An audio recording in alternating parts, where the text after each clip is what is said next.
think what I've learned about motivating, empowering and enabling others is that as a leader you don't have to hold on to everything and do it yourself, and that if you can give space and responsibility to people, then they will step into that. And a lot of your job as a leader is about cultivating other leaders and about finding the opportunities to grow the skills and confidence and capabilities of others, pushing them into situations where they have room for growth and to develop their skills. And a huge point of learning for me was that I didn't have to be the one doing everything, and it's really a relief to think that you can build and grow others to take on roles that you might yourself once have thought you could be the only person doing.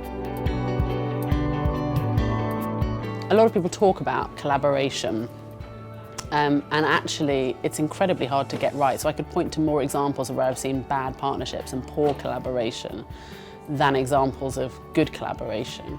Usually where it goes wrong, there's a mismatch of ideas about what a programme or a project is. The relationships aren't quite right, so people haven't spent the right amount of time building a proper kind of team or an identity of how to work together.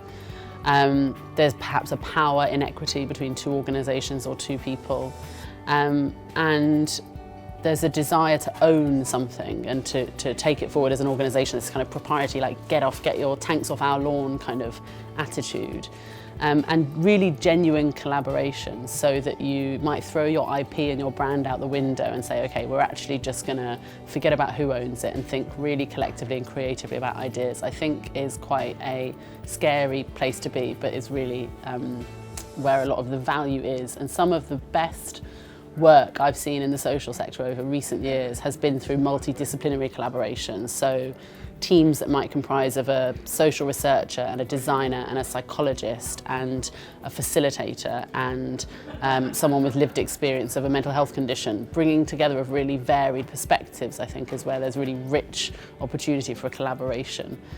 Too often, I think, people try and collaborate when they're very similar organisations, and it can go a bit wrong because they're not complementing each other's skills and expertise. But when it goes really right, it's like a mixture of unusual suspects in a room and something magical just happens.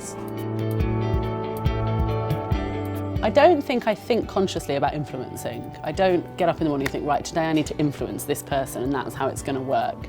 I think when you're really passionate about your work, influencing becomes just trying to share that passion and trying to see if other people pick up on it and if there are connections there.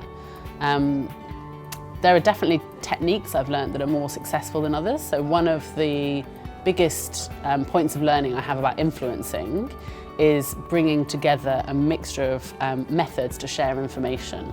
Some people will be persuaded by personal stories and anecdotes. Some people will be persuaded by data and diagrams. Some people will be persuaded by a really compelling vision of the future. And some people need all of that and more. And so whenever I'm trying to develop a project or a proposal, I'm always thinking about bringing together those different kind of audio-visual story elements, because what works for one person won't work for another.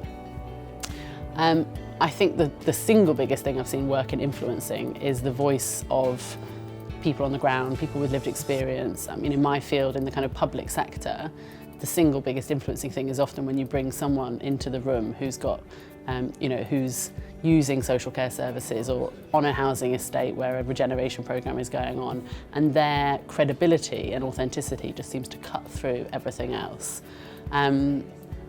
And the thing I've seen people try to use when influencing, which doesn't often work, is bringing in someone else's authority. So sometimes you see people trying to name check their manager or the board member, the chair of the board of the person that you're talking to, as if to kind of say, look, I know your boss, so you'd better get in line. And that always falls down flat on its face whenever I see it rolled out.